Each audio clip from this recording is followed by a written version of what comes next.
রবিবার এমনিতেই প্রচণ্ড ব্যস্ততায় কাটে, তার মধ্যে পড়েছে একটা ডান্স প্রোগ্রাম। সকাল থেকে 3টে ক্লাস করিয়ে স্নান খাওয়া সেরে তড়ি ঘড়ি 12টার ট্রেনটা ধরে চলে এসেছি কল্যাণীতে।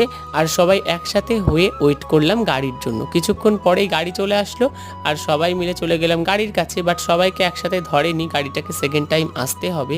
এরই মাঝে বৃষ্টি শুরু হয়ে গেল আর আমরা চলে আসলাম আইজারে। লিফট করে পৌঁছে গেলাম ফার্স্ট ফ্লোরে। আর এই বড় বিল্ডিংটার একটা রুমকে আমরা গ্রিন রুম হিসেবে ইউজ করব। এখনও অনেকেই আসতে বাকি রয়েছে। এদিকে মেকআপ আর্টিস্টরা নিজেদের কাজ শুরু করে দিয়েছেন আর স্যার আমাদেরকে নিয়ে এসছেন অডিটোরিয়ামটা ঘুরে দেখাতে। স্টেজটা প্রচুর লম্বা কিন্তু চওড়ায় বেশ কম। আর বাচ্চাগুলোকে দেখো কস্টিউম পরে কি সুন্দর লাগছে।